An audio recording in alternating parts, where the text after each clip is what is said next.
C'est dit. Je me souviens, il y a une quinzaine d'années, vous étiez ministre de l'Emploi et de l'Insertion professionnelle. Vous avez donc écouté Jean Castex hier qui présente un plan pour les jeunes. Il dit, je vais mettre le paquet sur les jeunes. J'ai regardé 6,5 milliards d'euros investis, une prime de 4 000 euros sur à l'embauche ans, sur 2 ans, effectivement, 300 000 contrats aidés, plus de formation, des places au service civique. Vous, l'ancien ministre de l'Emploi, est-ce que vous dites, c'est pas mal, on a pris l'ampleur du truc, ou au contraire, c'est pas suffisant?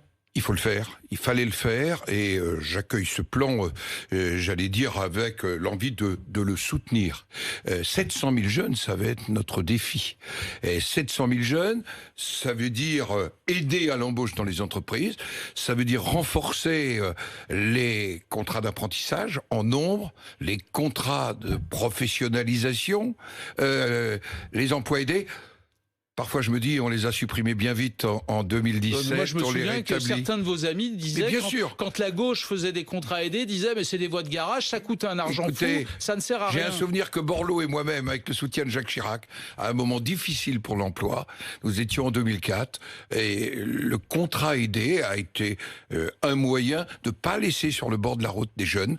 Notre défi à la rentrée, c'est ces 700 000 jeunes, ces diplômés qui ne trouveront pas d'emploi, ces jeunes qui vont sortir de formation en alternance, et ces jeunes aussi, et en même temps, l'afflux vers l'université, sur lequel nous sommes extrêmement attentifs pour que les conditions de formation soient de qualité. Donc sur l'emploi, vous dites plutôt c'est pas mal. Le plan de relance à 100 milliards d'euros, dont 40 milliards pour l'industrie et une vingtaine de milliards pour baisser les impôts. Je me suis dit en voyant ça, je me suis dit mais au fond si la droite était au pouvoir, elle ferait exactement la même chose. Écoutez, je pense que on a un gouvernement qui majoritairement se situe au centre et au centre droit, n'en déplaise aux quelques élus issus de la gauche qui demeurent dans ce gouvernement. Et pourtant vous êtes très critique. Et est-ce que depuis 3 ans on a mené une politique de droite?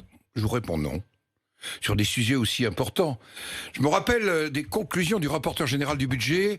On est fin 2019 au moment du vote du budget. Il dit: vous n'avez pas réduit la dépense publique. Vous n'avez pas réduit l'endettement. S'il survient une difficulté, nous serons à ce moment-là, nous en très grande difficulté. Qu'est-ce qui se passe avec la crise du coronavirus? Nous avons une Allemagne qui a un taux d'endettement de 60 quand le nôtre est de 100. Ils sont en capacité de mettre 2 fois plus dans le plan de relance.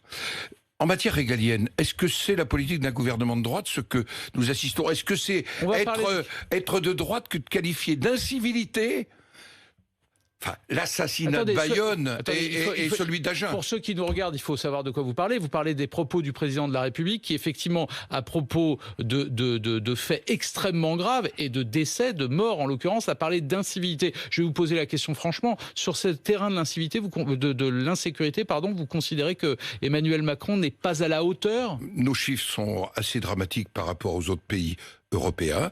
Il faut qu'on en finisse avec les zones de non-droit.